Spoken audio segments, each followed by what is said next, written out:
मेरे प्यारे देशवासियों, नमस्कार। कोरोना के खिलाफ लड़ाई में जनता कर्फ्यू से लेकर आज तक हम सभी भारतवासियों ने बहुत लंबा सफर तय किया है।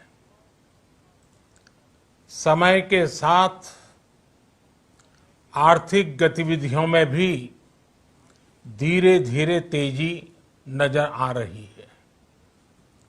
हम में से अधिकांश लोग अपनी जिम्मेदारियों को निभाने के लिए, फिर से जीवन को गति देने के लिए रोज घरों से बाहर निकल रहे हैं। त्योहारों के इस मौसम में बाजारों में भी रौनक धीरे धीरे लौट रही है, लेकिन हमें ये भूलना नहीं है कि लॉकडाउन भले चला गया हो, वायरस नहीं गया है। बीते 7-8 महीनों में प्रत्येक भारतीय के प्रयास से भारत आज जिस संभली हुई स्थिति में है, हमें उसे बिगड़ने नहीं देना है और अधिक सुधार करना है। आज देश में रिकवरी रेट अच्छी है, फैटेलिटी रेट कम है। भारत में जहां प्रति 10 लाख जनसंख्या पर करीब 5,500 लोगों को कोरोना हुआ है, वहीं अमेरिका और ब्राजील जैसे देशों में ये आंकड़ा 25,000 के करीब है।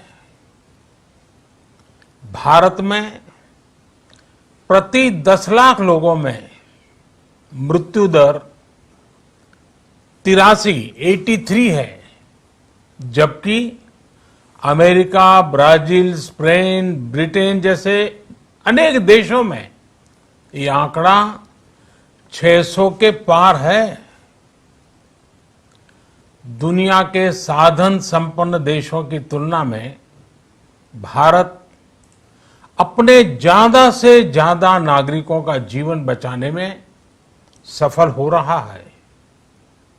आज हमारे देश में कोरोना मरीजों के लिए 90 लाख से ज्यादा बेड्स की सुविधा उपलब्ध है। 12,000 क्वारंटाइन सेंटर्स है। कोरोना टेस्टिंग की करीब 2,000 लैब्स काम कर रही है। देश में टेस्ट की संख्या जल्द ही 10 करोड़ के आंकड़े को पार कर जाएगी। कोविड महामारी के खिलाफ लड़ाई में टेस्ट की बढ़ती संख्या हमारी एक बड़ी ताकत रही है। सेवा परमो धर्म के मंत्र पर चलते हुए हमारे डॉक्टर, हमारे नर्सिस, हमारे हेल्थ वर्कर्स, हमारे सुरक्षाकर्मी और भी सेवा के भाव से काम करने वाले लोग इतनी बड़ी आबादी की निस्वार्थ सेवा कर रहे हैं। इन सभी प्रयासों के बीच ये समय लापरवाह होने का नहीं है। ये समय ये मान लेने का नहीं है कि कोरोना चला गया या फिर अब कोरोना से कोई खतरा नहीं है। हाल के दिनों में हम सब ने बहुत सी तस्वीरें, वीडियो देखे हैं जिनमें साफ दिखता है कि कई लोगों ने अब सावधानी बरतना या तो बंद कर दिया है या बहुत ढिलाई ले आए हैं। ये बिल्कुल ठीक नहीं है। अगर आप लापरवाही बरत रहे हैं, बिना मास्क के बाहर निकल रहे हैं, तो आप अपने आप को, अपने परिवार को, अपने परिवार के बच्चों को, बुजुर्गों को उतने ही बड़े संकट में डाल रहे हैं। आप ध्यान रखिए, आज अमेरिका हो या फिर यूरोप के दूसरे देश, इन देशों में कोरोना के मामले कम हो रहे थे, लेकिन अचानक से फिर से बढ़ने लगे हैं और चिंताजनक वृद्धि हो रही है। साथियों, संत कबीरदास जी ने कहा है, पक्की खेती देख के गर्व किया किसान, अजहू जोला बहुत है, घर आवे तब जान। अर्थात कई बार हम पक्की हुई फसल देखकर ही अति आत्मविश्वास से भर जाते हैं कि अब तो काम हो गया, लेकिन जब तक फसल घर न आ जाए तब तक काम पूरा नहीं मानना चाहिए। यही कबीरदास जी कह के गए हैं। यानी जब तक सफलता पूरी न मिल जाए, लापरवाही नहीं करनी चाहिए। साथियों, जब तक इस महामारी की वैक्सीन नहीं आ जाती, हमें कोरोना से अपनी लड़ाई को रत्ती भर भी कमजोर नहीं पड़ने देना है। बरसों बाद हम ऐसा होता देख रहे हैं कि मानवता को बचाने के लिए युद्ध स्तर पर पूरी दुनिया में काम हो रहा है। अनेक देश इसके लिए काम कर रहे हैं। हमारे देश के वैज्ञानिक भी वैक्सीन के लिए जी जान से जुटे हैं। भारत में अभी कोरोना की कई वैक्सीन पर काम चल रहा है। इनमें कुछ एडवांस स्टेज पर है, आशास्पद स्थिति दिखती है। साथियों, कोरोना की वैक्सीन जब भी आएगी, वो जल्द से जल्द प्रत्येक भारतीय तक कैसे पहुंचे, इसके लिए भी सरकार की तैयारी जारी है।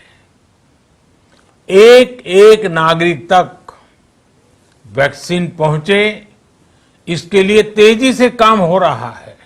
साथियों, रामचरितमानस में बहुत ही शिक्षाप्रद बातें हैं, सीखने जैसी बातें हैं, लेकिन साथ साथ अनेक प्रकार की चेतावनियां भी हैं।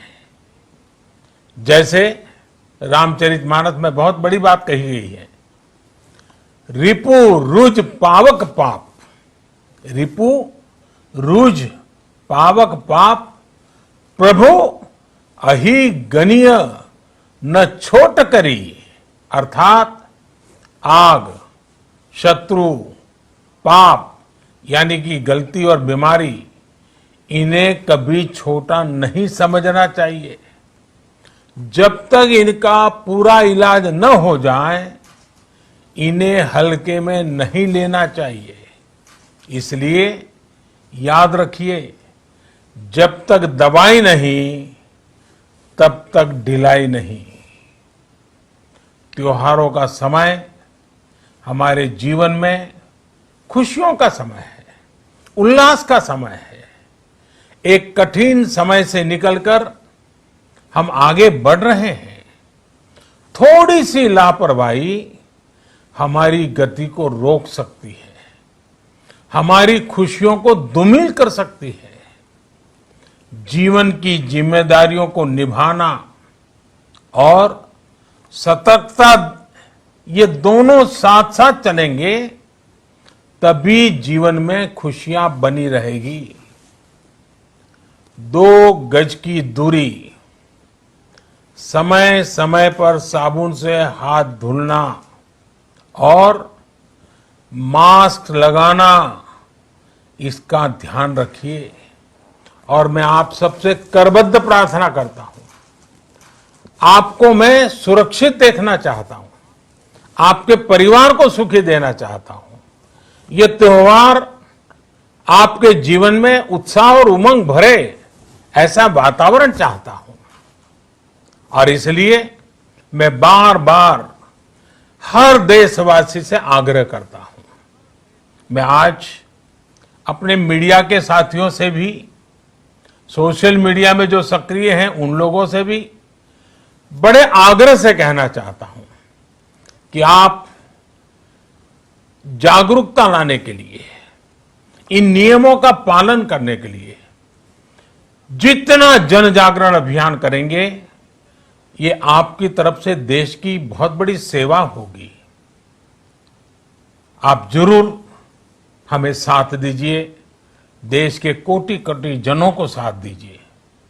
मेरे प्यारे देशवासियों, स्वस्थ रहिए, तेज गति से आगे बढ़िए और हम सब मिलकर के देश को भी आगे बढ़ाएं। इन्हीं शुभकामनाओं के साथ नवरात्र, दशहरा, ईद, दीपावली, छठ पूजा, गुरु नानक जयंती समेत सभी त्योहारों की सभी देशवासियों को एक बार फिर से बहुत बहुत बधाई देता हूं। धन्यवाद।